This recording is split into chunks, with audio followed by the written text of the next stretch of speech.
everybody, Infinite Shinjo here, and welcome to episode 2 of my brand new series, Let's Talk Anime. Before I get into today's video, I just want to say thank you to everybody that commented on the first episode of this series. Like I mentioned in the last episode, I wasn't sure how the series would go over, and from the looks of things, it's been very well received, and I'm very grateful for that, and I've got a couple of suggestions of things to talk about that I'll be covering in this video. So the first thing that I'm going to be covering is a new anime that came out this season called Killing Bites. Since I've never really reviewed an anime in this series yet, what I'm going to try to do is watch a couple of episodes or until I feel I get the plot of the show and give a basic outline of what happens in the episodes that I watch without spoiling too much, and then give pros and cons on the show that I watch. So Killing Bites starts off with our main character, Yuya, which whenever I hear that name now, I cannot help but hear of Yuya from Yu-Gi-Oh! Arc 5, but basically he gets roped in by a coworker of his, and from what I can understand, they were trying to look for high school girls, and believe me, it's as weird as it sounds. And along the road, they find Hitomi?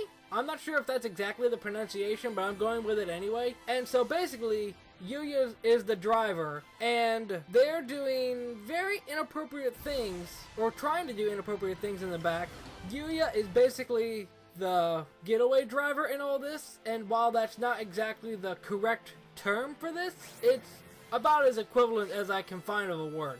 And basically, they're doing inappropriate things to that girl back there, or trying to. Yuya starts feeling remorse, he stops the car, and Hitomi pops out and says, "Hey, you can just keep on driving." And come to find out, she's just killed all of his friends. And they keep on driving, they reach some sort of junkyard. So from what I can understand, basically the government, or something to that effect, make human-animal hybrids that are called therianthropes. I think that's the term. And they basically get into fights that are called Killing Bites, hence the title of the show. And basically, after saying all this, Yuya is basically roped into it. And that covers the first episode. Now, before I get any further into this, I just want to mention that I only watched the first episode. And while I was first introduced with the concept of watching Killing Bites and reviewing it, I was thinking, okay, I watch the first 3 episodes and see what I think, and then I'll give a review on it. But I gotta be honest, it was difficult for me to get through the first episode, and I'll get into that with my pros and cons list. The things that I like about it is the opening and ending are cool. They got a kind of a rock edge. The animation for the fights is very nice and fluid, and overall it's just a cool concept for a show. The things that I didn't like about the show is that there were too many fan servicey moments from it. Like, for example, one moment you see the camera, and the next thing you know, it is from the perspective of the girl's butt. While I will kind of have some leeway with fan servicey moments, there were at least 2 times that I can remember, probably even more, that in the first episode, the main character grabs the girl's boob. By accident, of course. But it's just like, if you're gonna make the same joke twice and have it be basically a fan service moment, I'm not really the biggest fan of that. And more importantly, there's just too much blood for my taste. I gotta be honest, right after the Killing Bites fight was done in episode 1 and all the blood was spewing out, I had to pause it and get a drink of water to try and calm myself down. Now, one thing that I have to mention, which probably would have been a better idea for me to mention this before I reviewed Killing Bites, keep in mind that my views on it are strictly my opinion. If you've watched the show and you like the show, that's cool for you. I just hope that nobody tries to threaten me in the comment section just because I don't like the same anime show that you like. So, with Killing Bites behind us, let's go talk about the second topic in today's video, and that is Dragon Ball Xenoverse 2. Now, before I get into this, the air quote rules that I'm going with for this series is if it has anything to do with anime, then I'll allow it.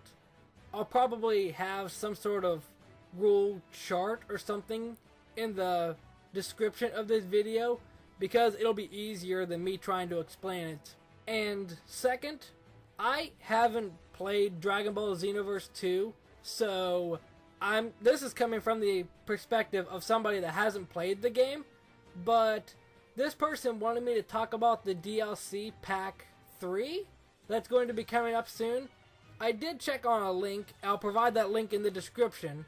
And an overview of it, from what I understand, is that there's going to be a DLC pack in Dragon Ball Xenoverse 2 that will include 3 new playable characters. Those are Zamasu, Super Saiyan Rose Goku Black, and Bojack. Now, on the link that I found, it says that a new story mode arc was not announced yet. So, from what I can understand, Xenoverse is one of those games where you could just battle your friends online with your favorite characters, or there's a story mode that you can go with.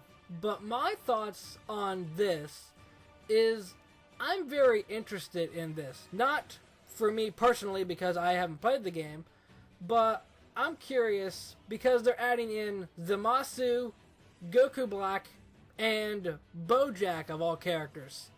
Because Bojack is one of the characters from a movie, and I don't think he's had any other appearances in any other Dragon Ball episodes or anything like that. Feel free to correct me if I'm wrong, because Dragon Ball related things are not my forte.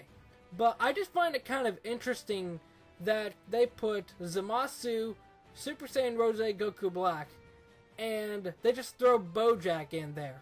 I don't know.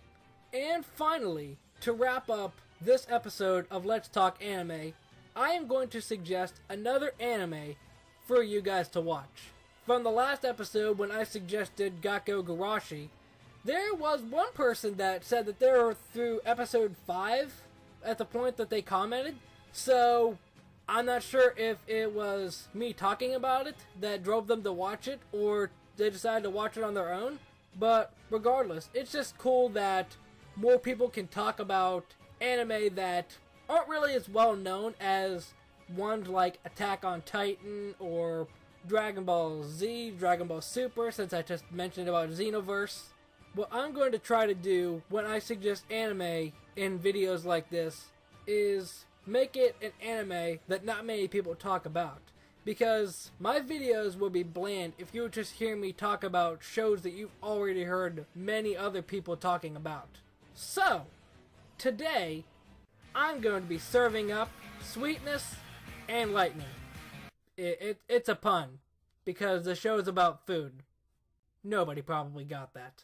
But the plot of Sweetness and Lightning is it follows the lives of a father and daughter adapting to life after the mother dies. Now, that may sound like it's a spoiler, but I'm pretty sure that they cover it very early on in the series. So, I don't know if you would still consider it a spoiler. If not, I apologize for spoiling it. The daughter is named Tsumugi, and the father, I honestly don't remember if he does have a name. I think he does, but I can't remember the name. I'll probably check it while I'm rendering this video, and you'll find out what his name is.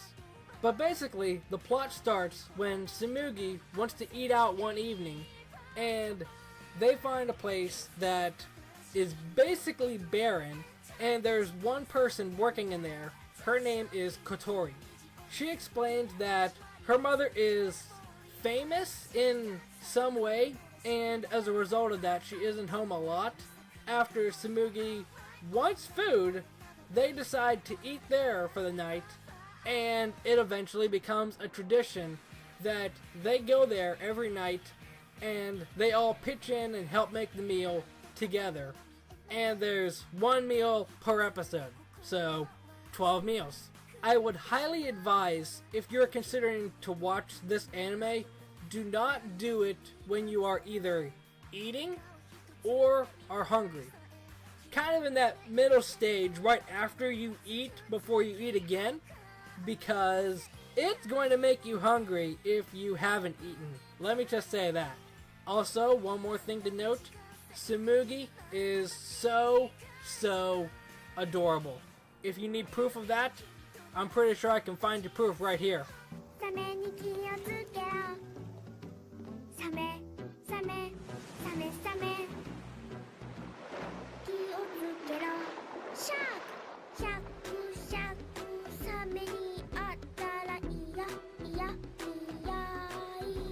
A little bit of trivia for you.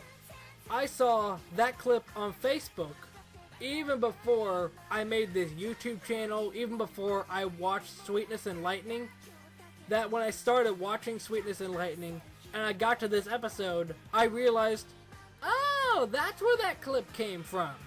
So, yeah, overall, I would highly advise watching Sweetness and Lightning.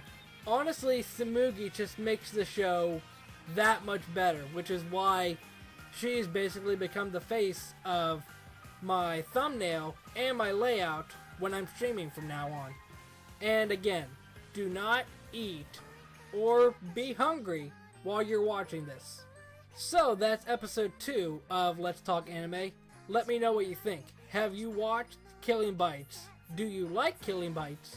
What do you think of the Xenoverse 2 DLC pack?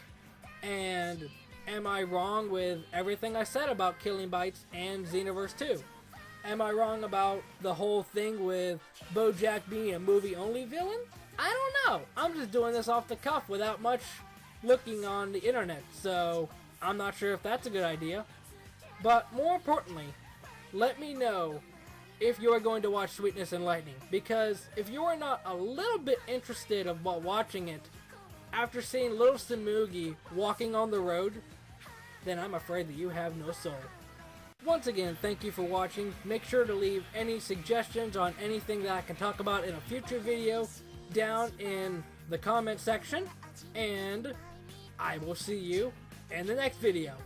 This is Infernape Shinjo, and I'm signing out. Have an awesome day, everybody.